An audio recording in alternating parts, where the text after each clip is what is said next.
Meus irmãos e minhas irmãs, mais uma vez estamos aqui através do canal EBD em Ação para mais uma lição.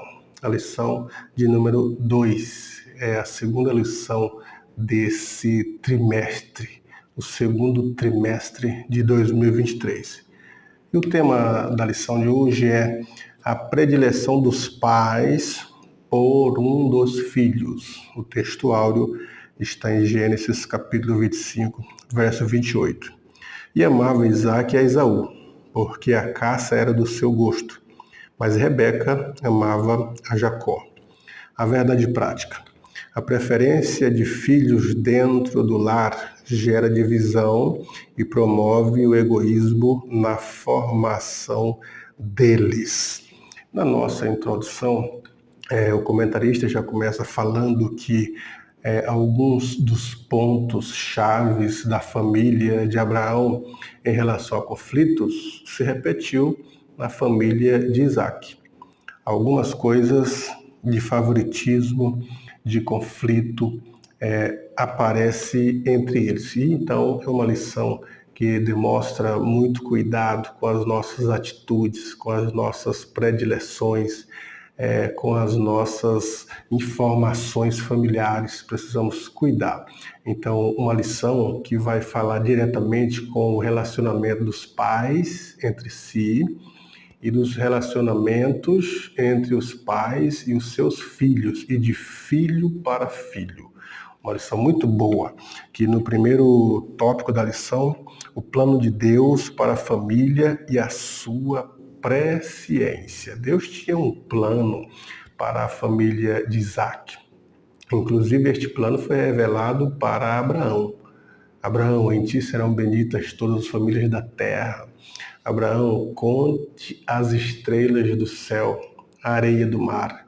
Assim será a sua descendência. Deus tinha um projeto para a família de Abraão. Deus tinha um plano. Então, o plano divino para a família de Isaque e Rebeca também é apresentado nesse aspecto. Deus tinha um plano divino, que era a sequência. Se Isaque era a semente de Abraão, a continuação da família de Abraão, então Deus tinha um projeto para com Isaque e para com Rebeca. Agora, o que nós percebemos que também, assim como Sara, Rebeca era estéril. A sogra de Rebeca, Sara, era estéril. Agora, a esterilidade também veio para a vida de Rebeca. E nós observamos que, por mais que a Bíblia não mencione, mas acreditamos que Isaque também tinha diversas servas. Em vez de fazer como a mãe e o pai, pegar uma serva para que ele entrasse e através desta serva gerar uma semente, o texto fala que Isaque orou ao Senhor, fez uma oração, quando ele descobre que Rebeca era estéril. A esterilidade era algo neste mundo aí desse século que não era bem quista, não era bem vista, não era preferência, de certas formas que até alguns homens tinham o direito de repudiar sua mulher se ela fosse estéril, porque a esterilidade era sinônimo de maldição e a fertilidade sinônimo de bênçãos. Quanto mais filhos, maior seria o favoritismo da família na sociedade. Os olhos estariam voltados para esta família de uma forma abrangente, dizendo eles são abençoados. Mas se estéril, a mulher era repudiada, inclusive, por uma série de outras famílias que não tinham entendimento e nem tinham um plano de Deus para elas. Mas o caso de Isaque foi diferente, porque o texto diz assim, que quando Isaque percebe que a sua esposa é estéril, ele orou ao Senhor, apresentou a Deus a esterilidade de Rebeca. E quando o texto fala assim, e o Senhor Deus ouviu a oração de Isaque, parece um imediatismo, porque nós gostamos do imediatismo. Gostamos quando oramos e Deus age. Clamamos e Deus atende. E às vezes Deus faz isso de imediato. Você clama imediato, como Pedro clamou: Senhor, tem misericórdia de mim, porque pereço. Imediatamente ele pegou nas mãos e disse: levanta, homem de pequena fé. Os discípulos estavam no barco e o barco estava quase afundando e Jesus dormia. E eles acordaram e disseram: Senhor, tem misericórdia de nós, porque vamos perecer. O texto fala que imediatamente ele levantou e disse: calma-te, vento, aquieta-te, mar. E houve bonança. Mas às vezes Deus demora a responder, como no caso de Abraão. Abraão tinha 75 anos quando Deus lhe faz promessas, e essas promessas só veio 25 anos depois. Ele só veio gerar Isaac com 100 anos de idade. Isaac orou para que a sua esposa fosse curada, recebesse a fertilidade. 20 anos depois é que o Senhor Deus atendeu a oração. Apesar do texto estar dizendo, quando ele orou, o Senhor atendeu, mas isso foi 20 anos depois. Qual era a idade de Rebeca quando a promessa cumpriu? 60 anos. Rebeca tinha 60 anos de idade quando a promessa chegou na sua vida, mostrando para nós como lições que devemos orar. E quando o Senhor Deus promete, as promessas dele é no tempo dele, na hora dele, no momento dele, não no nosso. Deus, ele trabalha além do nosso tempo, além do tempo cronos, além da cronologia. Deus trabalha no tempo kairos, que vocês já estão acostumados a ver pregadores explicarem sobre estes tipos de tempo. E no segundo ponto do primeiro tópico, o propósito presciente de Deus. O que é o propósito presciente de Deus? Deus sabia de antemão o que aconteceria com os seus propósitos. Como isso? Quando Rebeca está grávida, os meninos estão no seu ventre, e o texto diz que ela fica preocupada porque eles estão fazendo como se fosse um grande movimento no seu ventre. E ela, naquele período pré-histórico, não teria como fazer uma ultrassonografia, porque não havia. Os médicos e as ciências não eram avançados tanto quanto hoje. E o que Rebeca fez? Vai orar, apresentar a Deus.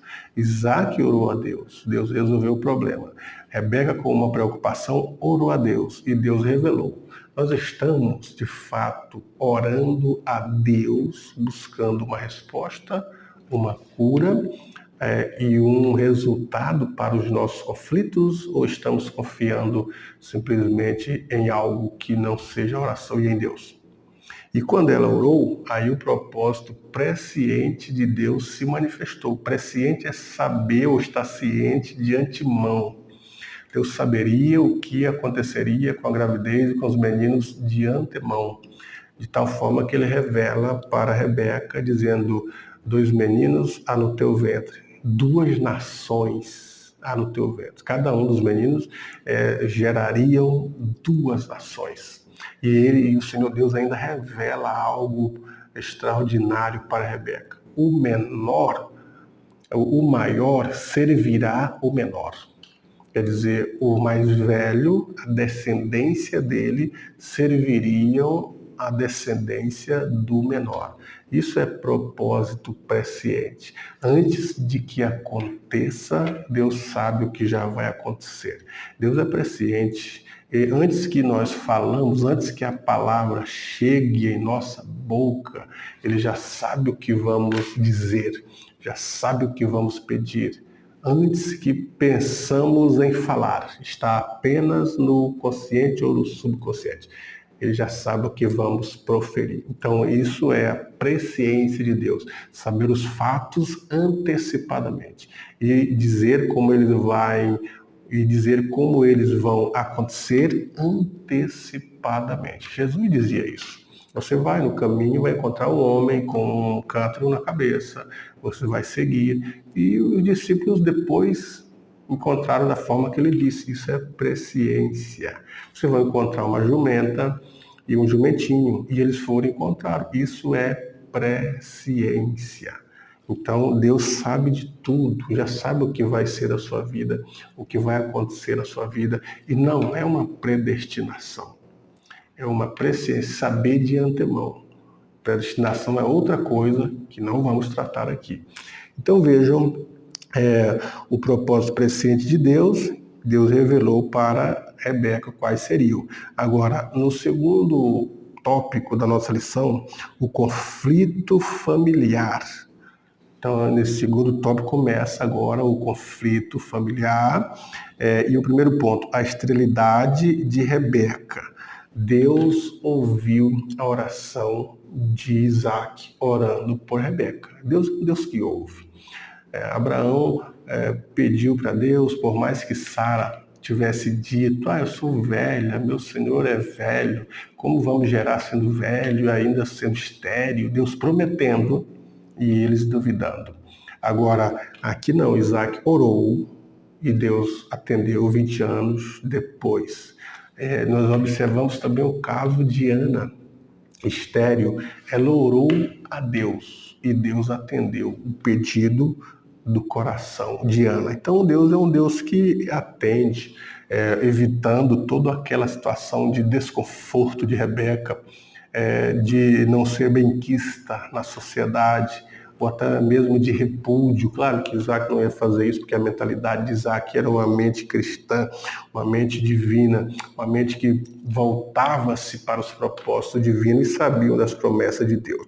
Mas vejam, o conflito que aparece na lição aqui no segundo tópico, o conflito, falando dos filhos, mostram que os meninos lutavam dentro do ventre.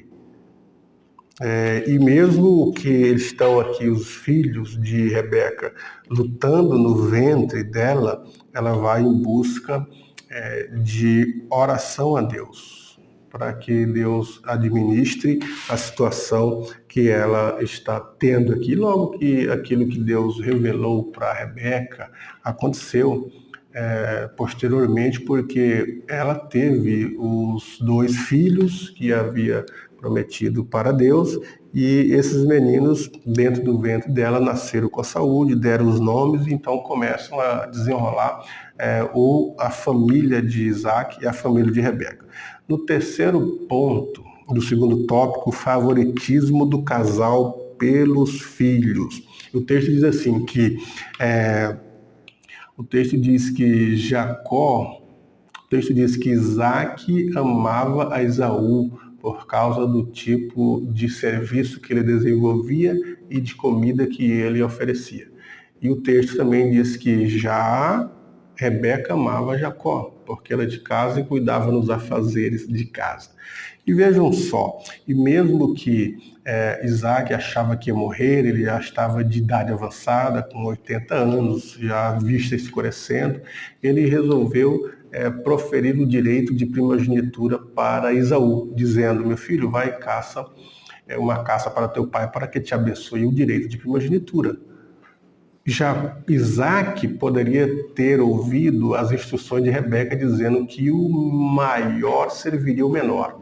E por que ele resolveu não atender aquilo que Deus revelou para Rebeca, dizendo que o maior serviria o menor? Ele preferiu, mesmo assim, depois de Deus ter dito para a sua esposa, dar as bênçãos para o filho primogênito, que era Esaú, que ele amava. Agora, Rebeca, ouvindo isto, ela preparou Isaac para tomar a bênção, porque sabia das promessas de Deus. Mas ela erra porque, da mesma forma que a sua sogra, Sara, tenta ajudar Deus dando uma serva, ela tenta ajudar Deus com uma mentira, com um arranjo. Então aqui os dois falharam, tanto Isaac quanto Rebeca. E quando o pai Isaac chamou Esaú para dar o direito de primogenitura, o certo seria Esaú ser sincero e dizer, meu pai, eu vendi o direito de primogenitura. Então abençoa meu irmão que eu vendi para ele. Mas Esaú não fez isso. Ele foi quieto. Enquanto ele foi quieto, a sua mãe também providenciou algo quieto. Então, as bênçãos patriarcais eram muito válidas. A bênção da primogenitura está já nas leis de Moisés e Deuteronômio, capítulo 21, os direitos do primogênito, direito uma porcentagem maior na herança do que os demais filhos, direito do patriarcado, da liderança, de uma série de coisas que está estipulado na Bíblia. Agora, no terceiro tópico da lição, o problema da predileção pelos filhos na família. Qual foi o problema aqui? Primeiro ponto, Esaú, o filho predileto de Isaac. Se Isaac ignorou a revelação de Deus para Sara, prejudicou o próprio Esaú. E se ele não entendeu, ou fez que não estava entendendo, que Deus havia dito para Rebeca que o menor seria senhor sobre o maior, que o maior serviria o menor. Foi a revelação de Deus para Rebeca, mas ele prefere não atender ou esqueceu, ignorou isto. Já no segundo ponto, fala de Jacó, o filho predileto de Rebeca. Então, Rebeca, com essa ajuda, tentando ajudar a Deus, dizendo, não, eu sei que Deus me falou que o maior servirá o menor, então, meu filho, você tem que ir lá. E convenceu, constrangeu que Jacó fosse até Isaac dizer que era seu filho, que matasse, então, por uma trapaça, que Deus não trabalha por trapaça e por mentira. Rebeca fez com que Jacó mentisse para seu pai. Então ele mata o cabrito e quando ele chama seu pai, o seu pai pergunta, quem é você? Ele disse, sou Esaú. Primeira mentira. E depois ele disse, que negócio que é esse que você foi rápido e já está com a caça nas mãos? Aí ele justificou a primeira mentira para a segunda. O teu Deus mandou a caça ao meu encontro. E de repente ele disse, então chega-te aqui mesmo. Cheirou ele, pegou, apalpou e disse, tu és tu mesmo, meu filho Esaú? Porque o cheiro é de Esaú, mas a voz de Jacó. Ele mentiu a terceira vez e foi mentindo. Sempre uma mentira para justificar a outra. Então essa atitude de Sara tentar enganar Isaac, porque sabia que Deus havia prometido que o maior serviria o menor e que a promessa serviria para Isaac. E mesmo assim, Esaú, mesmo dando uma de que não soubesse, que tinha esquecido que haveria vendido de direito de primogenitura, porque também errou. E Jacó errou por aceitar as questões da mãe, por mais que o peso maior recaiu sobre a própria mãe, as consequências maiores recaíram sobre a própria mãe, que tinha o direito de que o filho obedecesse. Mas ele obedeceu e mentiu, veio consequências para a vida de Jacó. E porque Isaac não atendeu a uma lição, a uma revelação de Deus para Rebeca lá atrás, quando ela estava grávida ainda, Deus havia revelado que o maior serviria o menor, ele não esperou esse propósito, por Isaac querer abençoar, tentar abençoar Esaú. Então, todos aqui estão em uma dívida, estão em um erro. Qual foi a consequência da vida de Jacó? Teve que sair e deixar a casa, porque o seu irmão não ficou de bom contento e procurava prejudicá-lo.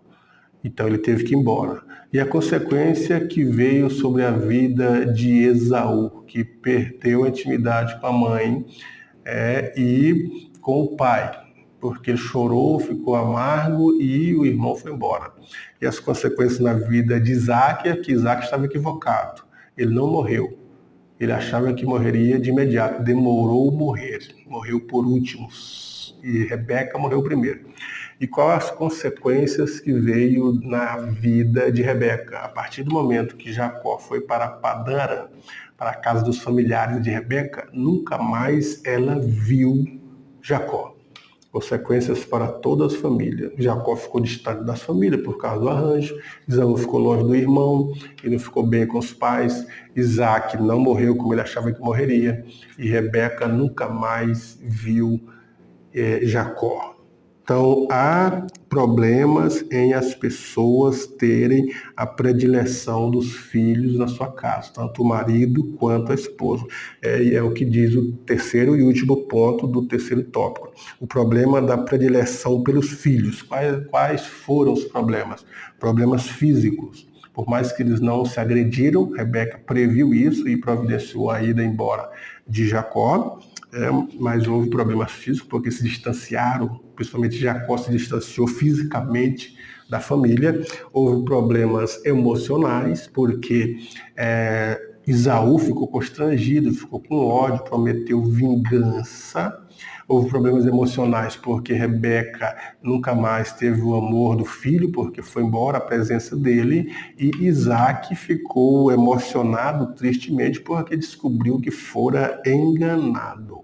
Então houve problemas físicos, problemas emocionais e problemas espirituais. Quais foram os problemas espirituais? As consequências do engano na vida de Jacó. Ele teve que posteriormente, essas mesmas consequências de engano e de mentira vieram através de seu sogro Labão, que mudou seu salário mais de 10 vezes. As consequências espirituais vieram sobre a família, porque estavam dispersas.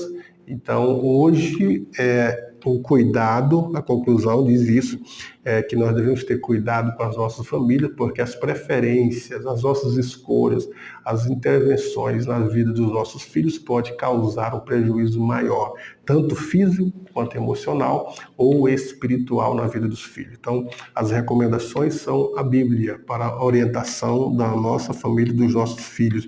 Para os filhos, a Bíblia diz: filhos, sede obediente aos vossos pais. E para os pais, a Bíblia diz: pais, não provoqueis a ira aos vossos filhos. Portanto, é uma lição muito grande, uma lição recheada, uma lição que poderíamos tirar bastante proveito dela, principalmente quando Esaú tenta justificar-se, dizendo: porventura seu nome não é Jacó, porque já 2 vezes me enganou. Não, é uma verdade. Esaú não está falando a verdade, porque Jacó não o enganou, e também porque o nome Jacó não significa enganador.